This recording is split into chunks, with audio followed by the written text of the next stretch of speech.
Summary of Grit by Angela Duckworth, written by StoryShots. Synopsis. Grit is an investigation into the importance of determination and perseverance for success. Society tends to focus on the importance of natural talent. We observe athletes, musicians, and academics performing at the highest level and assume they are there because of lucky genetics. The author accepts that genetics play a part in achieving success, but she suggests that effort is twice as significant.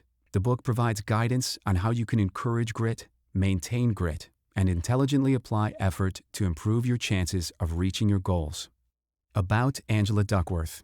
Angela Duckworth obtained a BA in neurobiology at Harvard University in 1992. Subsequently, she graduated from the University of Oxford in 1996 with an MSc in neuroscience. Finally, she gained a Ph.D. in psychology from the University of Pennsylvania in 2006. Despite her academic background, Angela began her career as a management consultant. However, she did not find this role rewarding and decided to leave her job to become a math teacher in New York City. After many years teaching young students, Duckworth became increasingly interested in the role that effort had in success. Following her findings, she began her Ph.D. in psychology at the University of Pennsylvania to further study this topic. Duckworth is now a professor at the University of Pennsylvania, a TED speaker, and the founder and CEO of Character Lab. Character Lab is a nonprofit organization committed to advancing the science of character development. What grit is and why it matters. Enthusiasm is common. Endurance is rare. Angela Duckworth. Duckworth describes the concept of grit as a form of perseverance. Perseverance is essential to anybody attaining high levels of achievement. High achievers are never satisfied with minimal goals. Therefore, these people never believe they will reach their goals, as they're always striving for more. High achievers are also constantly unsatisfied with their performance and their outcomes. Interestingly, these people enjoy this dissatisfaction, as they always want to chase more. Duckworth describes true grit as consisting of enduring passion, pain, and frustration. People with true grit do not have giving up as an option. Talent. Our potential is one thing. What we do with it is quite another. Angela Duckworth. Society is obsessed with the idea of natural talent. We love the idea of people being innately good at things, and we use this as an excuse for why we cannot achieve specific goals. However, Duckworth challenges the idea that talent should be considered the most important feature of success. She does not believe that talent is the only reason we achieve our goals. Effort is just as important as talent when considering outcomes. Additionally, individuals' obsession with talent can distract them from applying maximal effort to all they do. Research has found that 66% of U.S. employers favor hard work, grit, and determination when looking for a suitable employee. Therefore, it is integral that you stop obsessing over talent.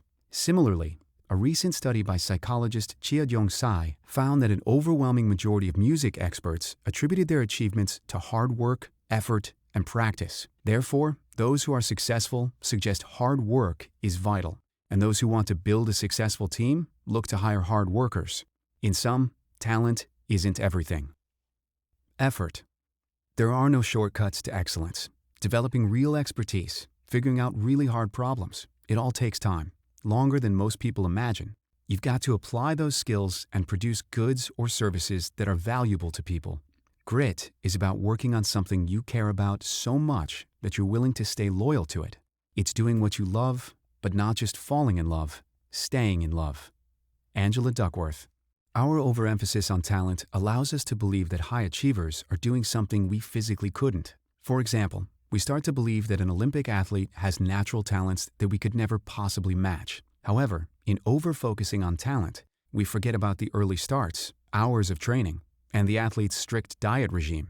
We forget the effort that has been put in by this athlete to be successful. Rather than logically explain why high achievers are successful, we instead attribute an element of mystery to these individuals. We find it more appealing to assume that others are superhuman, rather than accepting that we are merely average and do not put in enough effort. Our over-focus on talent stops us from comparing ourselves to high achievers. This lack of comparison limits us, as we need this comparison to drive us to put in our maximal effort. Effort is twice as important as talent. Duckworth sees talent as being reliant on effort. Subsequently, she defines talent as how rapidly your skills develop when you commit time and effort. Then, your achievements are the result of your developed skills being put to good use. Duckworth accepts that her formula for success does not consider luck and opportunities. However, she is more interested in the ways that we can improve our chances of being successful. Opportunities and luck are external factors that we cannot directly influence. Effort, on the other hand, is entirely under our control. Duckworth introduced the idea that achievement is a combination of skill and effort. Specifically, she provided the following equation for success: skill times effort equals achievement. An excellent example of how effort is more important than skill is the award-winning writer John Irving. Irving was far from being a natural talent. He struggled in school, getting held back a year and receiving below-average grades in all subjects. In fact, he only received a C- in English. Irving eventually learned that he struggled at school as he had dyslexia. However, instead of seeing it as a limitation that would stop him from ever being successful, Irving saw this as motivation to work even harder. He worked twice as hard for the remainder of his life. For example, he would write upwards of 10 drafts of his novels so he could perfect them.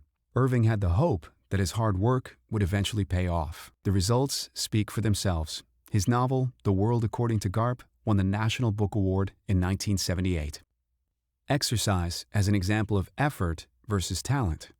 Duckworth sees exercise and fitness as perfect examples of her theory of effort being more important than talent. For example, she explains that exercise equipment, including clothes and shoes, are some of the most frequently bought categories. Despite this, studies suggest that 40% of people use their fitness equipment much less than they initially intended. Therefore, fitness is less dependent on your ability and your opportunities, the equipment, and more to do with how hard and how frequently we exercise. With all things in life, it is easier to quit than persevere. Subsequently, most people quit too early on in a process. They quit when there is still ample opportunity to receive a positive outcome from their efforts. Therefore, Duckworth encourages readers to dig deep when things aren't going their way. Instead of quitting, you should decide to put maximum effort in consistently, day after day. If you continue to put maximum effort in without excuse, then you are destined to succeed. Talent versus skill. There is a tendency for people to equate talent with skill. However, they are not the same. Duckworth describes talent as a natural ability. In contrast, you can only develop true skill by putting hours of effort into developing a particular attribute. You will and should be spending considerably more time on your skill than on talent. Significantly, Duckworth also differentiates between skill and achievement. Your achievements are outcomes that are only attainable if you put sufficient effort into developing your skills. Goals.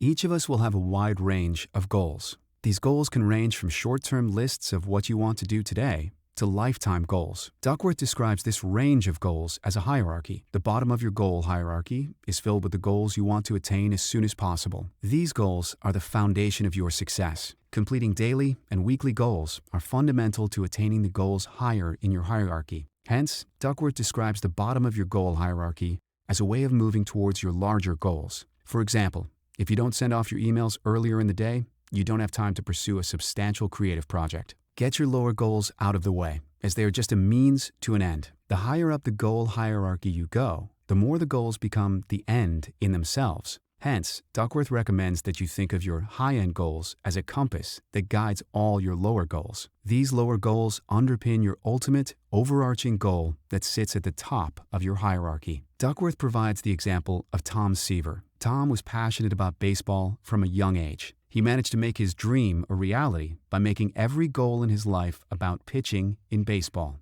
For example, Tom would stay in the shade if he was traveling in a sunny climate. He did this because sunburn on his pitching arm would interfere with his goal of being a successful baseball pitcher. Every detail of his life was planned around his overarching goal. Subsequently, he retired at the age of 42, having pitched 3,640 strikeouts over a 20-year career in Major League Baseball.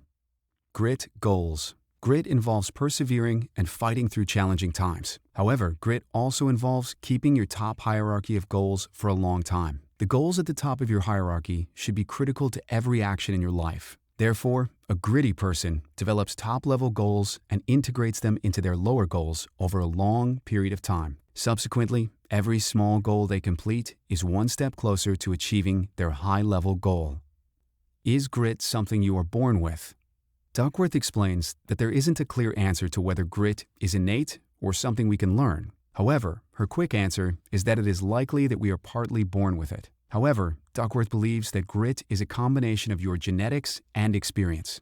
Although genetics does have a small impact on your grit, it is possible to heavily improve your grit through experiences. For example, Duckworth explains that old adults can be potentially grittier due to growing up in a different cultural era. This was an era when perseverance was instilled in most people from a young age. However, an alternative explanation is that we mature over time and become grittier because of this. The 4 characteristics of a gritty person. Duckworth outlines that grittiness can be defined based on 4 characteristics. Number 1, passion and interest are integral. To be gritty, individuals must enjoy what they are doing and be committed to their passions. This passion has to guide them towards dedicating portions of their day, every single day, to their interests. On top of this, a gritty person will understand that interests do not become specialisms overnight. Instead, a gritty person is willing to be patient. Through consistent hard effort, they will eventually excel. Number 2, an ability to practice. Individuals with grit will dedicate themselves to practicing every day to perform better than the day before. Practicing will not make you perfect. However, it will make you more proficient. Number 3, have a purpose. Every gritty person needs an overarching purpose that gives them their passion and motivation. Even the hardiest individual will struggle to continue through hardships if they feel they don't have a purpose. Therefore, individuals with grit will understand their purpose and adjust their decisions and actions according to their purpose. Number 4, a gritty person needs hope. Hoping for a better life for you or those around you is critical. If an individual does not have a belief that they can make a change, then they will not commit to persevering when things get tough. The importance of passion is that it provides you with the daily motivation to keep pushing forward. A 2014 Gallup poll found that 2/3 of U.S. workers are not motivated by their job. Only 13% of workers said they feel engaged with their work. This highlights a clear problem with people pursuing professional goals that they are not passionate about. This lack of passion creates a workforce that lacks the grit to succeed. In 2003, psychologist Mark Allen Morris interviewed hundreds of U.S. employees. The results confirm that people are at their happiest when their work intersects their interests. Happiness breeds success. Therefore, try to pursue a professional career that suits you. For example, creatively minded people will never be fully engaged in an administrative desk job. This match will only lead to less success for the company they work for and less personal success. Hence, Duckworth recommends finding a job that allows you to remain gritty, to pursue a higher personal goal. Growing grit from the inside out, emulation rather than imitation. Duckworth sees wise parenting as including love, limits, and latitude. Wise parents give their children constant support to emulate them and succeed with whatever goals they have, instead of imitating their every move. The older we get, the more we can pass judgments on our parents' action and behaviors. We learn from a young age to imitate their actions. However, instead of just copying their behaviors, we must learn to incorporate their successful approaches into our own goals. Gritty people emulate successful people and their work rather than following them blindly. The hard thing rule. Duckworth recommends that each of your family members implement the hard thing rule into their lives. The hard thing rule suggests that you commit 100% to something for a specific period. Give it your all, and do not stop giving 100% until the period has elapsed. This thing should not be easy, but should instead be a hard thing that can reap benefits. If you decide to continue after the period, then this is great. Either way, you're developing a grittiness that will help you commit to long-term goals. If you are a parent, Duckworth emphasizes the importance of the child choosing their own hard thing. The length of the period will depend on the age of the child. For younger children, a season or a year is the best commitment length.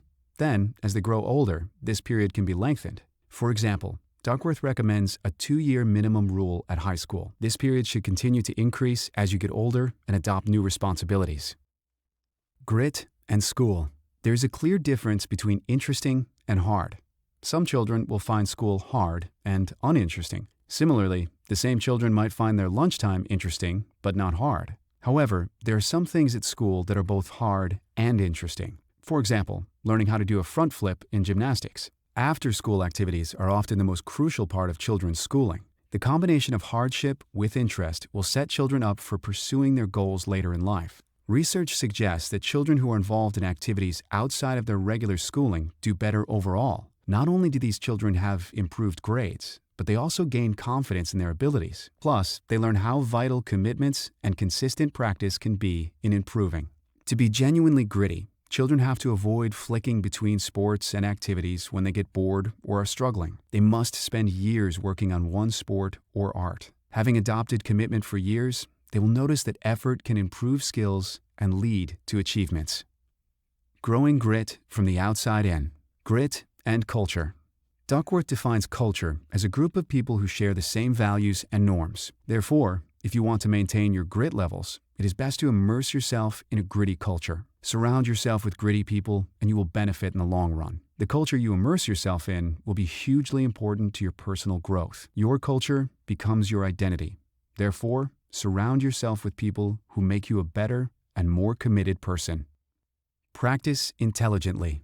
Practicing hard can be a waste of time if you are not practicing intelligently. For example, suppose you are just on autopilot by copying a textbook word for word as a study technique. In that case, you won't necessarily succeed. Intelligent practice is a concept introduced by cognitive psychologist Anders Ericsson. Ericsson suggests that people adopt precise goals with a focus on every detail.